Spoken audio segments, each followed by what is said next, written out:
channel. Good morning to all of you. My name is Manpreet Thakur and my today's topic is gravitational potential energy. In work power energy chapter, we introduced the concept of gravitational potential energy. U is equals to mgh. We have already done this formula. Potential energy U is equals to mgh. The energy associated with the position. अगर हम position change करेंगे तो potential energy change हो जाएगी. हम already formula कर चुके हैं U is equals to mgh.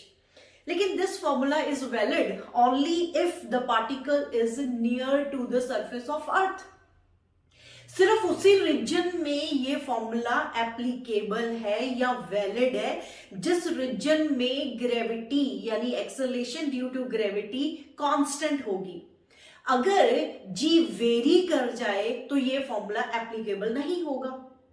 तो इसका मतलब ये हुआ कि हमें एक new journal formula of gravitational potential energy, एक और फॉर्मूला चाहिए which is the function of R also. R यानी डिस्टेंस. अगर हम as we go away from the surface of the earth, we know that the acceleration due to gravity varies with the square of the distance. G obeys the inverse square law. तो उस हिसाब से अगर G change हो जाएगी तो gravitational potential energy का ये वाला formula U is equal to mgh valid नहीं होगा. तो इसका मतलब ये हुआ we need a new formula of gravitational potential energy which depends upon the distance also. So which is valid without the restriction of having to be near the surface of the earth. तो उस restrictions को दूर करते हुए हम एक formula आज derive करेंगे ग्रेविटेशनल पोटेंशियल एनर्जी का जिसमें R फंक्शन होगा. कहने का मतलब अगर मान लो मेरे पास we have the two masses, तो ये मतलब कहने का मतलब ये जो formula U is equals to mgh है that is valid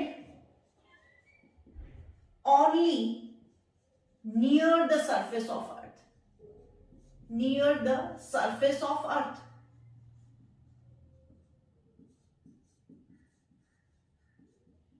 ठीक है बेटे. लेकिन अगर आप अर्थ से बहुत दूर चले जाते हो, अर्थ से बहुत दूर चले जाते हो तो यहां पे G वेरी करती है इनवर्स स्क्वायर लॉ के हिसाब से. जैसे जैसे आपका डिस्टेंस बढ़ता जाएगा, R डिस्टेंस बढ़ता जाएगा तो G चेंज हो जाएगी. G चेंज हो जाएगी तो इसका मतलब पोटेंशियल ग्रेविटेशनल पोटेंशियल एनर्जी का फॉर्मूला चेंज हो जाएगा.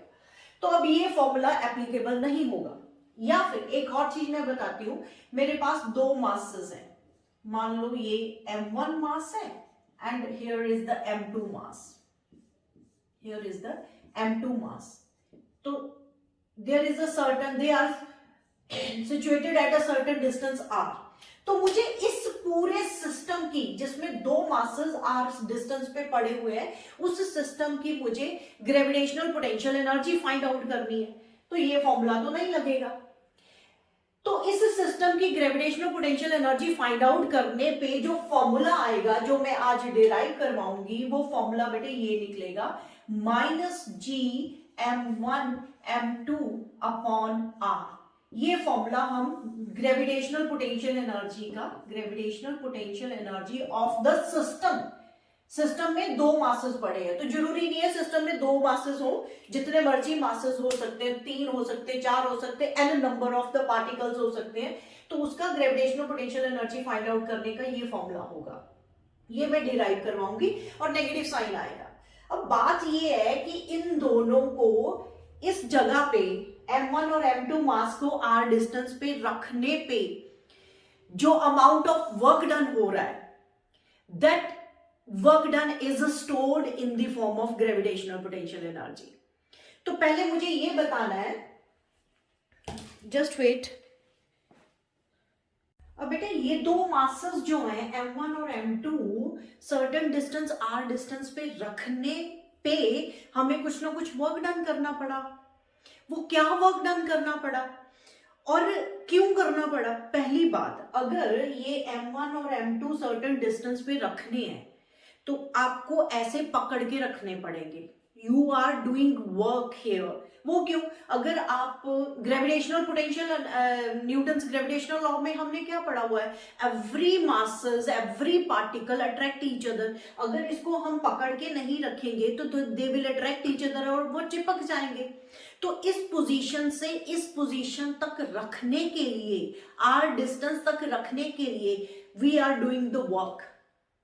That work is stored in the form of gravitational potential energy.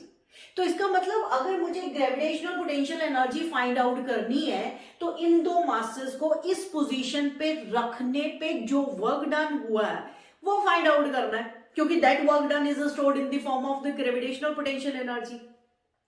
तो कहने का मतलब, अब अगर मुझे एक पॉइंट पे gravitational potential energy find out करनी है या फिर इस सिस्टम की gravitational potential energy find out करनी है, तो मैं क्या करूंगी, मैं सबसे पहले इन दो मासेस को इन्फिनिटी पे ले जाऊंगी। मान लो मेरा m1 मास और m2 मास दोनों इन्फिनिटी पे। पहले बात समझ लो, उसके बाद मैं प्रॉपर डेफिनेशन और आर्टिकल करवाऊंगी। ये वाला फॉर्मूला हम डिराइव करेंगे। क्या करा मैंने, दोनों मासेस इन्फिनिटी पे रख दिए। तो मान लो ये मेरा ए पॉइंट है, ये मेरा बी पॉइंट है। मैंने किसी एक पॉइंट पे, किसी मान लो इस पॉइंट पे ग्रेविटेशनल पोटेंशियल फाइंड आउट करनी है, या फिर दोनों मासेस के, इन दोनों मासेस के सिस्टम की gravitational potential energy find out करनी है। क्या करा, सबसे पहले जब m1 मास इस पोजीशन पे लाके रखा मैंने ए पॉइंट पे, m1 मास यहां पे मैंने लाके रख दिया, तो वहां पे पहले से कोई भी मास नहीं पड़ा, किसी की भी ग्रेविटेशनल फील्ड नहीं है, मतलब पूरा क्लियर है, वहां पे कुछ भी नहीं पड़ा हुआ। इन्फिनिटी से m1 मास उठाया और ए पॉइंट पे लाके रख दिया, तो यहां से यहां तक आते वक्त कोई वर्क डन नहीं होगा। तो work done is equal to 0 होगा, बिकॉज नो फोर्स, कोई भी फोर्स नहीं लग रही बेटे, कोई फील्ड ही नहीं है वहां पे, कुछ भी नहीं पड़ा था पहले, तो कुछ भी नहीं पड़ा तो कोई भी मास नहीं है, तो इसका मतलब उसकी ग्रेविटेशनल फील्ड नहीं होगी। तो आपने इन्फिनिटी से एक उठाया मास m1, जस्ट इसको टच करा तो वो अपने आप जाके वहां पे अगर रोक देते हो तो ए पॉइंट पे आके रुक जाएगा। No force is here, that's why work done is equal to 0 in bringing m1 from infinity to point A. तो इसमें वर्क डन नहीं हुआ। अब वहां पे m1 मास पहुंच चुका है, उसकी ग्रेविटेशनल फील्ड यहां पे होगी, पूरी सब जगह ग्रेविटेशनल फील्ड होगी। तो अब आप m2 मास को लेके आ रहे हो और इस पोजीशन पे b पॉइंट पे रख रहे हो। ये m2 मास है जो b पोजीशन पे रख रहे हो आप। तो ये मास जो है इसकी ग्रेविटेशनल फील्ड में लाके रख रहे हो, तो कोई ना कोई फोर्स तो लगेगी। अब ग्रेविटेशनल फोर्स ऑफ अट्रैक्शन का फॉर्मूला जो हमने ऑलरेडी पढ़ा हुआ है, F is equal to G m1 m2 upon r square, तो ये m1 इस m2 को अट्रैक्ट करेगा, तो ये अट्रैक्शन के कारण फोर्स लग रही है। तो इसका मतलब यहां पे फोर्स कितनी लग रही है, ग्रेविटेशनल फोर्स लग रही है, ग्रेविटेशनल फोर्स लग रही है, वो वेरी करती है, दैट्स डिफरेंट। लेकिन अभी के लिए सिर्फ इतना याद रखो कि इसकी फील्ड में जब m2 मास को इंफिनिटी से b पॉइंट पे लेके आ रहे हो, then you are doing work. तो यहां पे कोई ना कोई वर्क होगा, इसमें वर्क होगा, वर्क डन। तो वो वर्क डन मैंने फाइंड आउट करना है। तो पूरे सिस्टम की अगर मुझे ग्रेविटेशनल फील्ड फाइंड आउट करनी है तो ये वाला वर्क डन प्लस ये वाला वर्क डन, ये वर्क डन तो 0 था, ये वर्क डन में कुछ ना कुछ निकालूंगी, इन दोनों वर्क डन का प्लस करेंगे एंड फाइनल रिजल्ट हमारे पास ये वाला आ जाएगा। आई रिपीट अगेन, इसको इरेज करने से पहले मैं रिपीट करती हूँ, अभी तो मैं जस्ट समझा रही हूँ आपको, डेरिवेशन अभी मैं एक्सप्लेन करूंगी, डेफिनेशन भी आपको प्रॉपर रिटर्न देते हैं। Come to the point here, आपके पास दो मासेस हैं, ये m1 एंड m2, ए और बी पोजीशन पे पड़े, r डिस्टेंस पे है। तो हमें इन दो मासेस को यहां पे रखने पे वर्क डन करना पड़ रहा है। वर्क डन क्यों करना पड़ रहा है, अगर आप इसको, अगर इन दोनों में अट्रैक्शन है, तो अट्रैक्शन है तो वो तो ऐसे चिपक जाएंगे। तो लेकिन अगर आप दो मासेस को r डिस्टेंस पे रखना चाहते हो तो you have to do the work done. तो that work done is stored in the form of gravitational potential energy, जो कि हमें फाइंड आउट करना है। तो मैंने क्या करा, इस सिस्टम का अगर मुझे gravitational potential energy find out करना है, मैंने दोनों मासेस उठाए, इन्फिनिटी पे रख दिए। तो अब क्या करा, वन बाय वन लेके आएंगे, m1 मास लेके आएंगे, ए पॉइंट पे रखेंगे। जब m1 मास इंफिनिटी से ए पॉइंट पे लाके रखते हो तो वर्क डन 0 होगा। क्यों? क्योंकि वहां पे कोई मास नहीं पड़ा, जिसकी फील्ड कोई नहीं है, तो इंफिनिटी से ए पॉइंट m1 मास लाते हुए कोई फोर्स नहीं लग रही, तो वर्क डन 0। अब यहां पे m1 मास पहुंच चुका है, उसकी फील्ड बन चुकी है, तो ये वाला m1 मास m2 मास को अट्रैक्ट करेगा। मैंने क्या करा, m2 मास को इंफिनिटी से लेके b पॉइंट पे रखना है, तो ये तो अट्रैक्ट करेगा। तो अट्रैक्ट करने पे फोर्स लगेगी, ये ग्रेविटेशनल फोर्स ऑफ अट्रैक्शन, इसके कारण अट्रैक्शन मिल रही है उसको। लेकिन आप ये ग्रेविटेशनल फोर्स ऑफ अट्रैक्शन मिल रही है तो वर्क डन होगा। एक चीज ध्यान में रखना, इस बार हम ये यहां से आते वक्त बेटे ये फोर्स जो ग्रेविटेशनल फोर्स ऑफ अट्रैक्शन है, जैसे जैसे डिस्टेंस चेंज हो रहा है तो वो भी चेंज हो रही है। Gravitational force of attraction variable force है, तो वर्क डन वेरी करेगा, उसी हिसाब से हम डील करेंगे। इस आर्टिकल में हम उसी हिसाब से डील करेंगे। ओके, अब वर्क डन ये वाला भी और ये वाला भी, दोनों वर्क डन को प्लस कर दो, वो तो बाई चांस 0 है, लेकिन दोनों वर्क डन को प्लस कर दो and we get the final result of gravitational potential energy of this system, इस सिस्टम का। इसको नोट करो, और अब मैं आपको प्रॉपर डेफिनेशन और प्रॉपर आर्टिकल करवाती हूं gravitational potential energy of the system. Erase करने से पहले मैं एक और चीज बता दूं कि यहां पे 2 मासेस हैं, हमारे पास 3 मासेस भी हो सकते हैं, 4 मासेस भी हो सकते हैं। तो जितने मर्जी नंबर ऑफ पार्टिकल्स होंगे उनका भी हम gravitational potential energy, 4 particle system का भी हम gravitational potential energy find out कर सकते हैं, प्लस कर देंगे, सारे वर्क डन हम प्लस कर देंगे। इसको नोट करो, मैं प्रॉपर डेफिनेशन देती हूं आपको। ओके बेटे, डेफिनेशन देखो, gravitational potential energy of a body at a point in the gravitational field of another body. Earth की फील्ड होती है, हम मैं यहां पे अर्थ बना देती हूं, तो अर्थ की ग्रेविटेशनल फील्ड के साथ आप लोगों को डील करना आता है। This is earth. इंफिनिटी से मैं मान लो ग्रेविटेशनल फील्ड ऑफ अर्थ में यहां पे कोई पी पॉइंट है जो कि इसके सेंटर से आर डिस्टेंस पे है, मान लो आर डिस्टेंस पे, इसके सेंटर से आर डिस्टेंस पे, वहां पे मैंने gravitational potential energy find out करनी है। कोई अनदर बॉडी को लेके आएंगे, gravitational potential energy of a body at a point in the gravitational field of another body. Another body मैंने अर्थ मान ली, इसकी फील्ड में किसी पॉइंट पी पे मुझे gravitational potential energy find out करनी है। वो कैसे डिफाइंड करेंगे? Defined as the amount of work done in bringing the given body. जो बॉडी आप लेके आ रहे हो, मान लो उसका मास m है, इस बॉडी को आप इंफिनिटी से उठाओगे और यहां पे लाके रख दोगे, इंफिनिटी से, from infinity to that point without acceleration. ये पॉइंट पिछली बार भी जब हम ग्रेविटेशनल पोटेंशियल की डेफिनेशन करते हैं वहां पे भी मैंने विदाउट एक्सेलरेशन को हाईलाइट करा था। मतलब आप यहां से उठा के यहां पे लेके आओगे एम मास को, तो इसकी फील्ड में लेके आओगे तो ग्रेविटेशनल फील्ड ऑफ अर्थ जो है उसको अट्रैक्ट करेगी। तो अट्रैक्ट करेगी तो बेटे जैसे जैसे डिस्टेंस कम होता जाएगा वो एक्सेलरेट करेगी, क्योंकि फोर्स ऑफ अट्रैक्शन बढ़ रही है तो एक्सेलरेट करेगी। लेकिन हमने एक्सेलरेट नहीं होने देना, विदाउट एक्सेलरेशन चलना चाहिए। तो इसका मतलब आपको रास्ते में बैरियर लगाना पड़ेगा।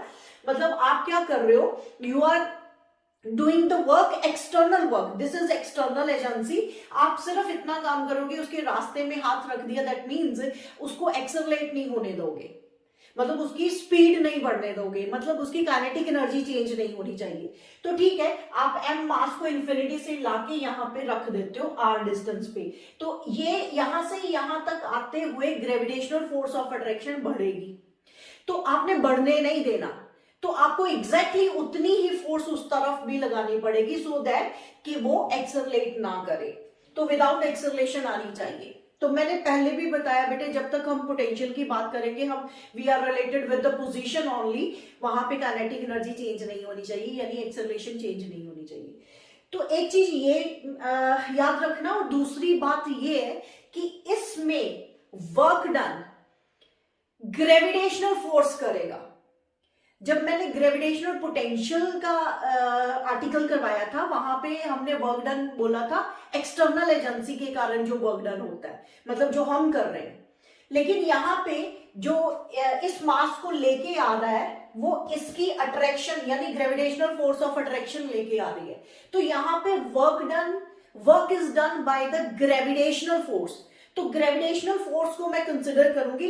हम क्या काम करेंगे, सिर्फ उस ग्रेविटेशनल फोर्स को बढ़ने नहीं देंगे, मतलब एक्सेलरेट नहीं करने देंगे, हम ये काम करेंगे। ओके, तो मान लो यहां से यहां तक आने तक पहले एक डिस्टेंस ले लेते ए और बी पॉइंट, और ये वाला dx डिस्टेंस कंसिडर कर लेती हूँ। A से B पॉइंट तक आ रहा है और dx डिस्टेंस, ये डिस्टेंस इतना स्मॉल कंसिडर कर लो कि A से B आते वक्त फोर्स कांस्टेंट है। मतलब यहां पे हम कंसिडर कर लेंगे, कंसिडर ग्रेविटेशनल फोर्स जो लग रही है, ग्रेविटेशनल फोर्स वो कांस्टेंट है। वो कितनी होगी, G, इधर इसका मास है कैपिटल M, और जो मास लेके आ रहे हो आप स्मॉल m, और यहां से लेके यहां तक का डिस्टेंस जो है वो हम x कंसिडर कर लेते हैं। मैं यहां पे मेंशन कर देती हूँ, this is x distance, a point तक का डिस्टेंस जो है that is x distance. Just wait,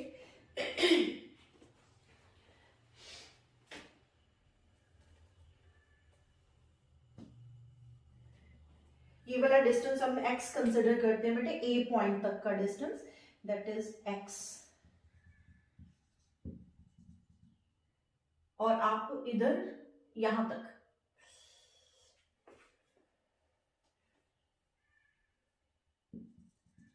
ये हुआ आपका x, और ये आपने डिस्टेंस कवर करा dx। आई रिपीट अगेन, मुझे निकालना है इंफिनिटी से लेके p पॉइंट तक आते वक्त जितना वर्क डन हुआ। तो मैंने एक ये वर्क डन जो है वेरिएबल वर्क डन है, तो मैं क्या करूंगी कि आप पहले एक छोटा सा वर्क डन निकालो a से लेके b तक आते वक्त, जो डिस्टेंस dx है विच इज वेरी स्मॉल, और इस a से लेके b तक वेरी नहीं करेगी ग्रेविटेशनल फोर्स, जो कि Fg=gm/x² है। ग्रेविटेशनल फोर्स ऑफ अट्रैक्शन होती है ना बेटे, m मास और कैपिटल M में जो ग्रेविटेशनल फोर्स ऑफ अट्रैक्शन है दैट इज mm/x², यहां तक का जो डिस्टेंस है, यहां से लेके यहां तक का डिस्टेंस। अब मुझे पहले इतना वर्क डन निकालना है एंड आफ्टर दैट मैं इंटीग्रेट कर दूंगी, छोटे छोटे वर्क डन को प्लस करके। इंटीग्रेशन कहां से कहां होगी, फ्रॉम इंफिनिटी से इस पॉइंट तक, इस पॉइंट तक का डिस्टेंस जो है वो हमने r कंसिडर करा हुआ है, दिस इज r।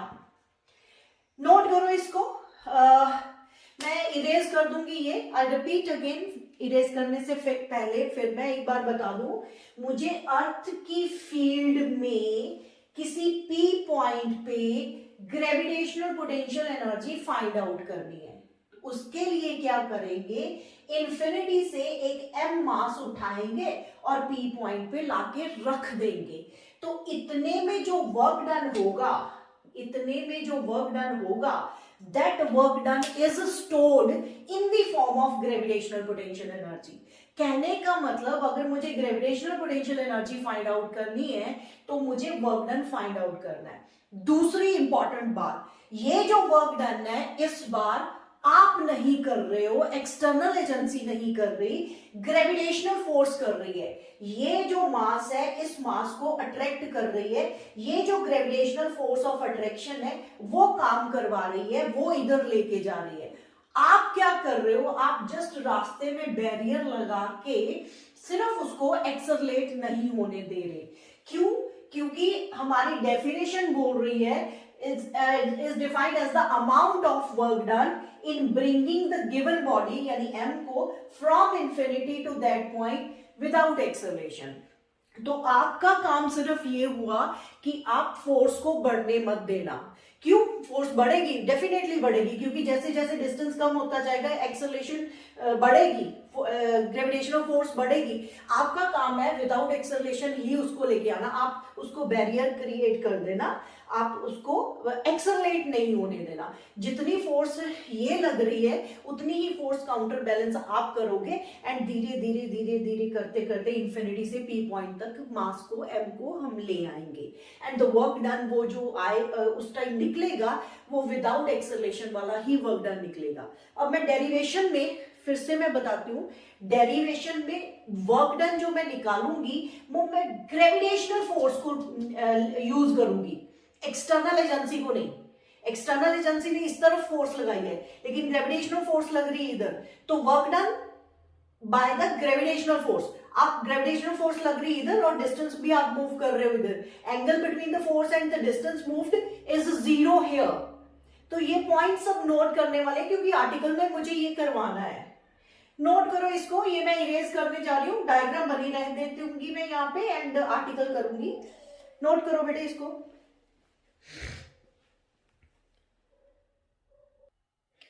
ओके बेटे, मैंने डायग्राम अभी यहाँ पे बना दी।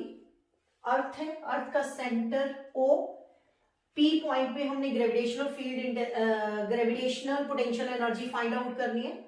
एम मास को हम उठाएंगे एंड पी पॉइंट पे लाके रख देंगे, यहाँ पे आके रख देंगे, तो जो वर्क डन हुआ वो ही हमारी ग्रेविटेशनल पोटेंशियल एनर्जी होगी। ओके, कंसिडर कर लिया हमने gravitational field due to the earth, जिसका मास m है, रेडियस r है, और mass, the mass of the earth can be supposed to be concentrated at the centre of the earth. तो बेटे यहाँ पे r जो है, ये वाला distance, that is very greater than capital R। Radius of earth से बहुत बड़ा डिस्टेंस है ये, रेडियस ऑफ अर्थ ले लेते हैं, this is radius of earth and R distance is very large, तो इसीलिए तो वो u is equal to mgh वाला फॉर्मूला वैलिड नहीं हो रहा यहाँ पे। तो क्या करा मैंने, एक स्मॉल डिस्टेंस कवर करवा लिया a से लेके b तक, तो वहां से इन ब्रिंगिंग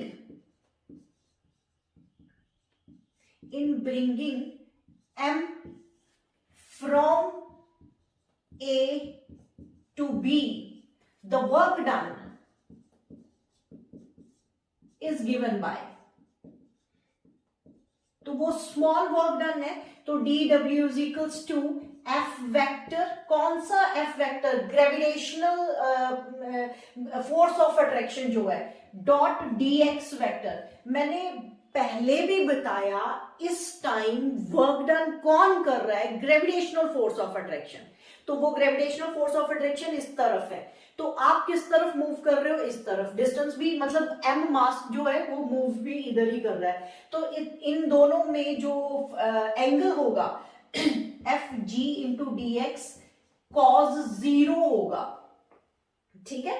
तो D W is equals to, ये फोर्स का फॉर्मूला लगा देते हैं, G capital M small m upon ये डिस्टेंस x है A पॉइंट तक का, x स्क्वायर और dx कर देंगे। मुझे total work done find out करना है, तो उसके लिए मुझे इंटीग्रेट करना पड़ेगा। आप कहां से उठा रहे हो m मास को, इंफिनिटी से, और कहां पे लाके रख रहे हो, P पॉइंट पे, जो डिस्टेंस r डिस्टेंस पे है, और यहाँ पे आप gm कैपिटल M को बाहर निकालो, integration x raise to power minus, ये ऊपर चले गया तो -2 हो गया, और लिमिट्स आपकी इंफिनिटी से r है, और इसको सॉल्व करोगे तो we get gm m 1 upon x, -2 + 1 upon -2 + 1, इसकी इंटीग्रेशन सॉल्व करोगे तो आप डिस्टेंस इंफिनिटी से r डिस्टेंस, तो आपके पास विद नेगेटिव साइन आएगा, वो नेगेटिव बाहर आ जाएगा। इसमें स्टेप मैंने एक कर दिया, यहाँ पे इंटीग्रेशन क्या करोगे, x raise to power -2 + 1 upon -2 + 1, वो नेगेटिव साइन आया, वो नेगेटिव मैंने यहाँ पे कर दिया, x रेज टू पावर -1 बन रही थी, वो 1/x कर दिया, अब upper limit minus lower limit, and we get the final result -gm upon r।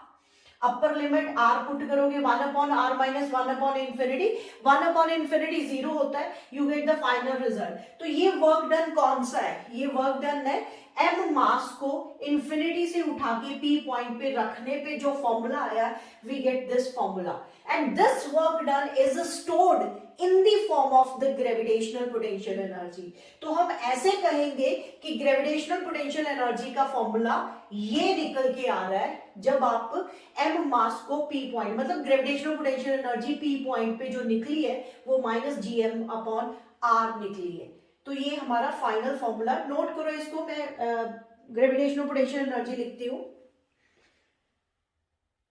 Okay बेटे, कंक्लूजन क्या निकाला हमने, ये जो वर्क डन आपने डेरिवेशन में करा minus G M M upon R, since this work done is stored in the body as its gravitational potential energy, मतलब P पॉइंट पे ग्रेविटेशनल पोटेंशियल एनर्जी की फॉर्म में यही वर्क डन स्टोर होगा।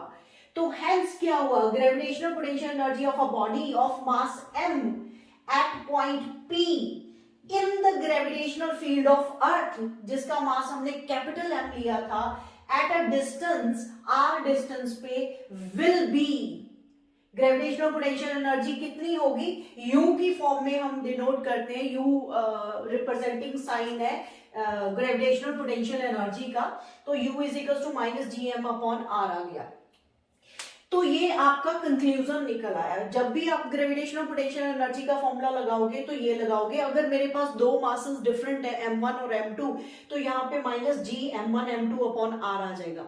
तो मैं एक आपको न्यूमेरिकल करवाती हूँ छोटा सा, उस न्यूमेरिकल से और भी क्लैरिटी हो जाएगी इस फॉर्मूले की। इसको नोट करो बेटे, इसको नोट करो। अब एक ग्रेविटेशनल पोटेंशियल एनर्जी का, ग्रेविटेशनल पोटेंशियल एनर्जी का जो हमने फॉर्मूला निकाला, we u is equal to minus G M upon R, इसका मैं पोटेंशियल, ग्रेविटेशनल पोटेंशियल के साथ रिलेशन देती हूँ। तो बेटे gravitational potential at point P हमने क्या पढ़ा हुआ है, minus G M upon R, अगर आर डिस्टेंस पे है तो उसी हिसाब से ये u इज इक्वल टू किसके इक्वल आ गया, v potential at point P into m।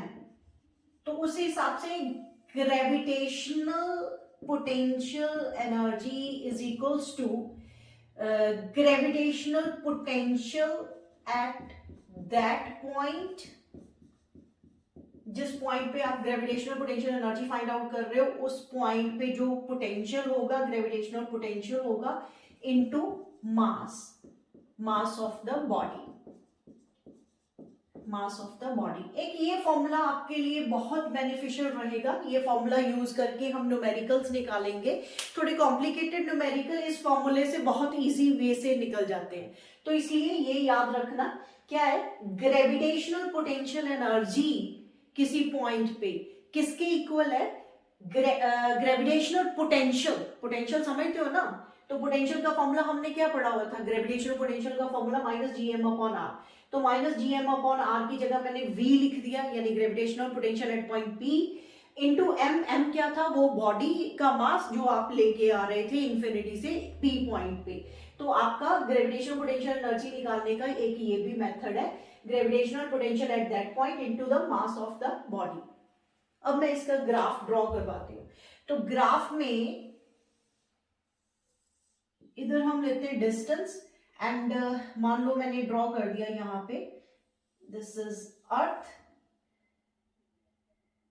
ये उसका सेंटर और ये उसका रेडियस r। तो हमने फॉर्मूला क्या निकाला, ये at the surface, at the surface of earth, तो u is equals to, at the surface of earth का मतलब r is equals to capital R है, तो u is equals to minus G M upon r आ जाएगा। तो ये तो कांस्टेंट है, दिस इज कांस्टेंट, मतलब आप सरफेस की बात कर रहे हो तो यहाँ पे, और यहाँ पे आपकी वैल्यू कितनी है, ग्रेविटेशनल पोटेंशियल एनर्जी की वैल्यू कितनी है, minus G M upon R. तो minus G M upon R, ये वैल्यू आपके सरफेस के ऊपर है यहां पे, ठीक है। इधर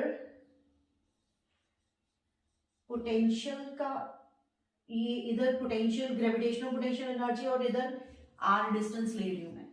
एंड आफ्टर दैट जैसे जैसे आप दूर जाते जाओगे तो gravitational potential energy has the inversely relation with the r, है ना, has the inversely relation with the r। तो उस हिसाब से क्या होगा, ये अगर इस हिसाब से ये जैसे जैसे r डिस्टेंस बढ़ेगा, because gravitational potential has inversely relation with the r, तो इंफिनिटी पे जाके ये मीट करेगा, इंफिनिटी पे जाके मीट करेगा, ठीक है, ये इंफिनिटी पे जाके मीट करेगा। तो आपको पता है एट इंफिनिटी जब r is equal to infinite हो जाएगा तो ग्रेविटेशनल पोटेंशियल एनर्जी जीरो हो जाएगी। 1 अपॉन इंफिनिटी जीरो होता है, which is the maximum value of gravitational potential energy, which is the maximum value of the gravitational potential energy. उससे इधर negative ही है। नेगेटिव का मतलब क्या है, नेगेटिव इंडिकेट्स व्हाट, नेगेटिव जो है वो अट्रैक्टिव फोर्स शो कर रहा है। तो इसका मतलब जैसे जैसे r डिस्टेंस बढ़ेगा तो ग्रेविटेशनल पोटेंशियल एनर्जी बढ़ रही है, लेस नेगेटिव हो रही है। तो कहां पे मैक्सिमम हो जाएगी, इंफिनिटी पे। कितनी, zero. Gravitational potential energy is maximum at infinity, that is zero. And जैसे जैसे r बढ़ा रहे हो, डिस्टेंस बढ़ा रहे हो, gravitational potential energy less negative हो रहा है, मतलब इंक्रीज हो रहा है। और नेगेटिव साइन क्या इंडिकेट करता है, ये अट्रैक्टिव फोर्स है, इसलिए इसको भी नोट करो बेटे, जस्ट वेट। राइट, यहां पे आप लिख दो दिस इज, ये नेगेटिव साइन, मैं इधर जस्ट वेट बेटे, मैं इसको ना r ये वाला लिखते, इसको प्रॉपर वे से बनाना, क्योंकि नेगेटिव साइन के कारण हमें नेगेटिव साइड पे बनाना पड़ रहा है। ये जो वैल्यू है यहाँ पे u इज इक्वल्स टू आपका होगा ये सरफेस के ऊपर एट सरफेस, ये r डिस्टेंस इधर ले लो बेटे, r डिस्टेंस। नेगेटिव साइन के कारण ग्राफ मुझे नीचे बनाना पड़ा, और यहाँ पे कितनी है सरफेस के ऊपर, is equals to minus G M M upon capital R surface पे। एंड आफ्टर दैट डिक्रीज करेगा और इंफिनिटी पे जाके मैक्सिमम हो जाएगी, कितनी, जीरो। देखो नोट करो इसको,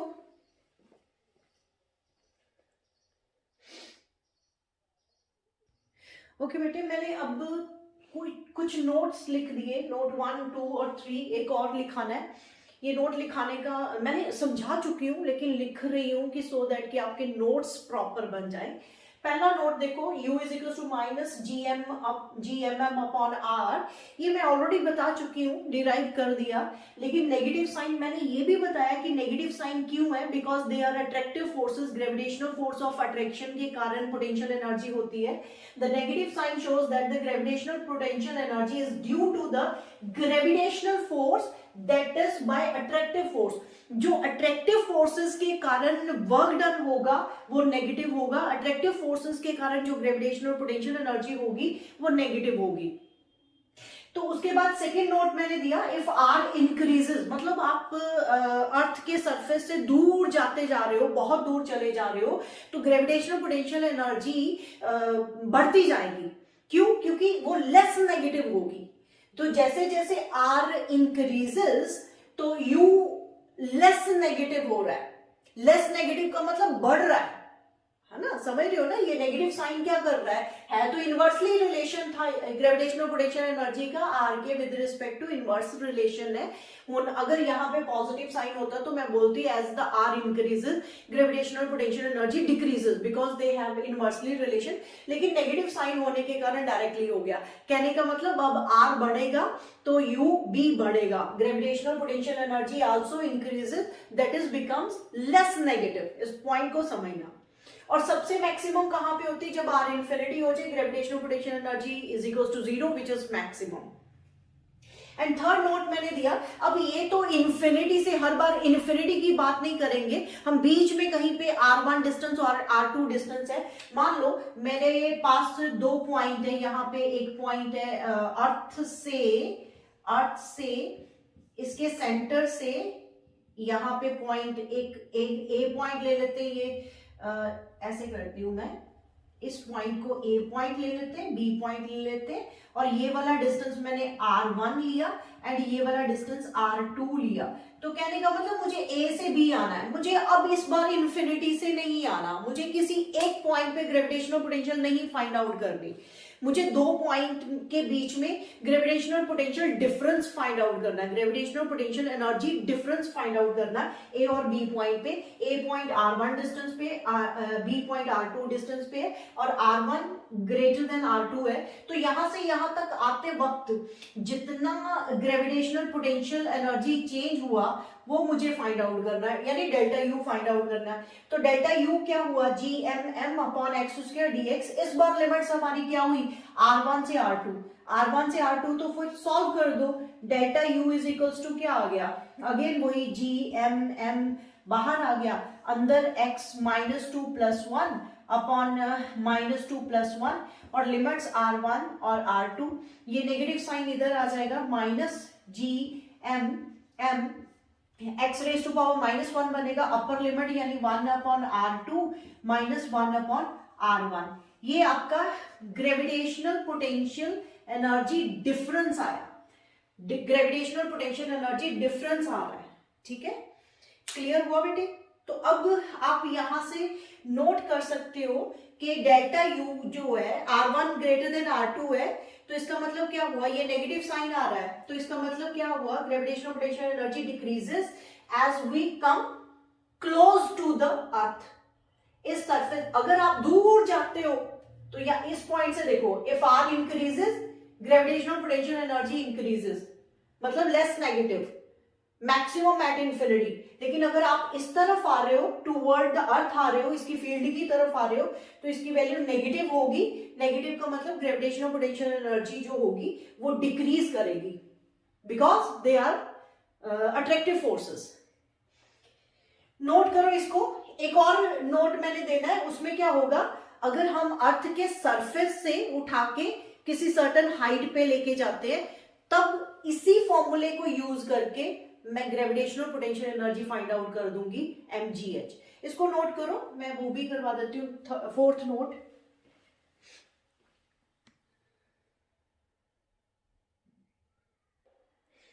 इस बार मैंने क्या करा, अर्थ के सरफेस से m मास को उठा के हाइट h पे जाके रखना है। तो यहां से यहां तक लेके जाने में जो वर्क डन होगा वही आपकी चेंज इन पोटेंशियल एनर्जी होगी, तो वो फाइंड आउट करना है। तो क्या करा, तो फॉर्मूला आपने चेंज इन पोटेंशियल एनर्जी का अभी निकाला, -gmm 1/R2 -1/R1। तो आपका इस बार R2 जो है that is R + h and R1 is equals to कितना है, R, मतलब सेंटर ऑफ अर्थ से आप मेजर करोगे, आप R1 से R2 लेके जा रहे हो, मतलब R डिस्टेंस से R + h डिस्टेंस तक लेके जा रहे हो। ये पहला डिस्टेंस कितना, R, तो R1 इज इक्वल्स टू आपके पास R है, यहां से लेके यहां तक। फिर आप यहां से उठा के इधर ले गए, तो ये यहां से सेंटर से डिस्टेंस कितना हो गया, R2 इज इक्वल्स टू आपका R + h हो गया। तो यहाँ पे पुट कर दो, तो you get change in gravitational potential energy -gmm upon 1/R + h -1/R। इसका एलसीएम ले लो, तो delta U is equals to -gm, यहाँ पे R बाहर निकाल लो। जब आप R बाहर निकालोगे तो यहाँ पे आ जाएगा 1 + h/R, तो -1। लुक एट दिस, R बाहर निकाल रहे हो, नेगेटिव साइन अंदर कंज्यूम करते हैं, तो delta U is equals to gm/R, ये अब हो जाएगा नेगेटिव और वो पॉजिटिव। इसको मैं लिख सकती हूँ 1 + h/R रेज टू पावर -1। यहाँ पे बायनोमियल थ्योरम के अकॉर्डिंग क्या होता है, हमारे पास फॉर्मूला होता है 1 + x raise to power n हो, तो बायनोमियल थ्योरम के हिसाब से 1 + nx प्लस हायर टर्म्स होती है, लेकिन हायर टर्म्स हम कंसिडर नहीं करेंगे। और delta u is equals to हमारे पास आ गया यहाँ पे gm एम अपॉन आर, अंदर आ जाएगा 1 प्लस, या इसकी जगह आएगा 1 माइनस एच बाई आर, तो नेगेटिव साइन है तो -1 प्लस एच बाई आर आ जाएगा, तो 1 से 1 कट गया तो H by R, H by R, और ये मैं लिखती हूं, अब नोट करो बेटे, इसको नोट करो, तो आर स्क्वायर बन जाएगा, यहीं पे कर दो, तो ये आपका बन गया G M M H upon R square, G M M H upon R square, R square, ठीक है। तो बेटे ये क्या है, ये आपका स्मॉल जी नहीं बना हुआ, स्मॉल जी का क्या फॉर्मूला था, एक्सेलरेशन ड्यू टू ग्रेविटी जो होती है वो G M upon R square होती है, तो हमारे पास फॉर्मूला आ गया एम जी एच।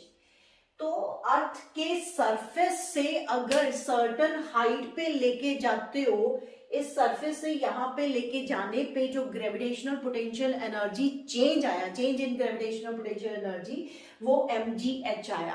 तो ये फॉर्मूला वैलिड हुआ जब तक आप अर्थ के सरफेस के पास हो, मतलब ये जो डिस्टेंस है h, जो हाइट है वो r से ज्यादा नहीं है, मतलब बहुत ज्यादा नहीं है, तो आपका फॉर्मूला mgh यहाँ पे डिराइव हो जाता है, ग्रेविटेशनल पोटेंशियल एनर्जी, जब आप किसी m मास को अर्थ के सरफेस से उठाते हो और सर्टेन हाइट पे लेके जाते हो। नोट करो बेटे इसको भी।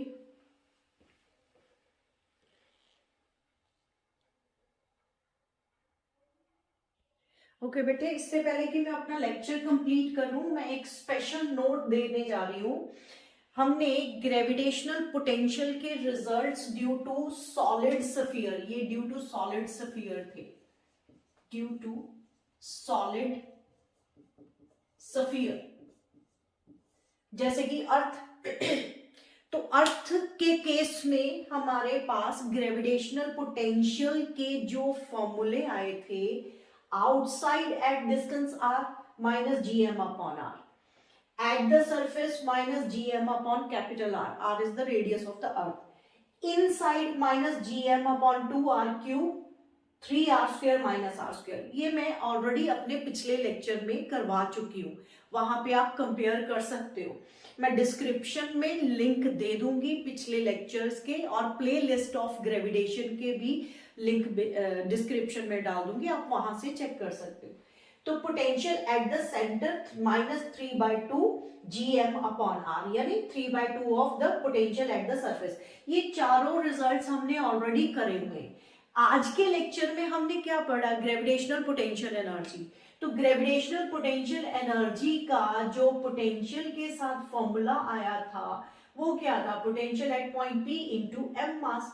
तो आपको ये सारे रिजल्ट्स को सिर्फ स्मॉल m, जिस बॉडी की हम पोटेंशियल एनर्जी फाइंड आउट कर रहे हैं उसके साथ सिर्फ मल्टीप्लाई करना है।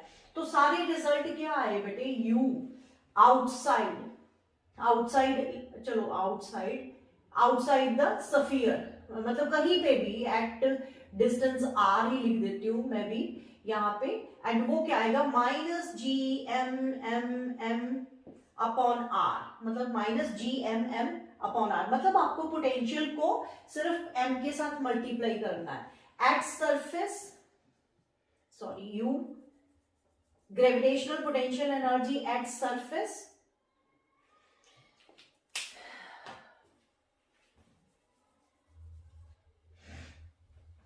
जस्ट वेट,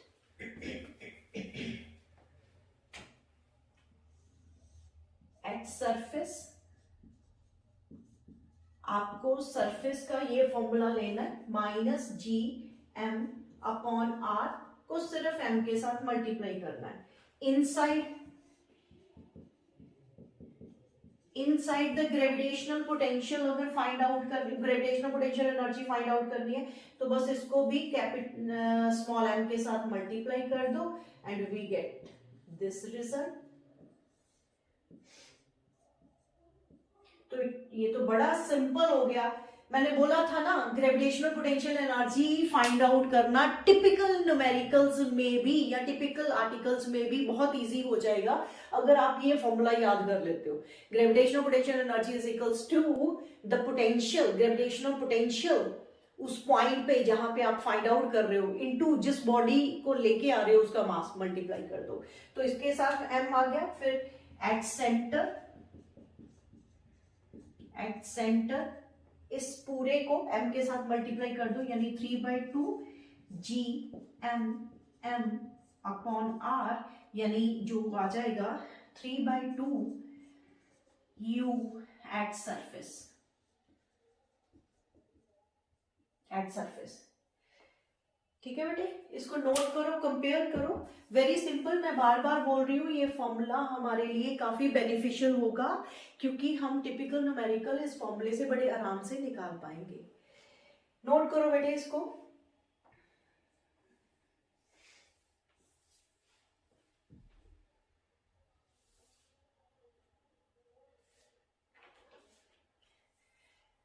ओके बेटे, आज के लेक्चर में हमने ग्रेविटेशनल पोटेंशियल एनर्जी के बारे में पढ़ा और ये नेगेटिव क्यों है, बिकॉज अट्रैक्टिव फोर्स है। और आज के आर्टिकल में स्पेशल पॉइंट ये था कि ग्रेविटेशनल फोर्सेस ने जो काम करा, ग्रेविटेशनल फोर्स ऑफ अट्रैक्शन के कारण जो काम हुआ वो ही ग्रेविटेशनल पोटेंशियल एनर्जी कहलाएगा। और दूसरी बात मैंने ये समझाया कि हमें U is equal to mgh वाला फॉर्मूला वैलिड कब होता है and U is equal to minus GMM upon R वाला फॉर्मूला वैलिड कहाँ पे होगा। तो ये सारा आर्टिकल अच्छे से पढ़ना, देखना पूरे लेक्चर को। और I am going to stop में दिस लेक्चर और न्यूमेरिकल्स नेक्स्ट लेक्चर में लेके आऊंगी। इन्हीं gravitational potential energy based numericals होंगे जिसमें ये फॉर्मूला मैं स्पेशली यूज करूंगी क्योंकि इस फॉर्मूले को यूज करके हम इजी वे से न्यूमेरिकल्स को कर सकते हैं। ओके बेटे, I am going to complete my lecture. All the very best, God bless you.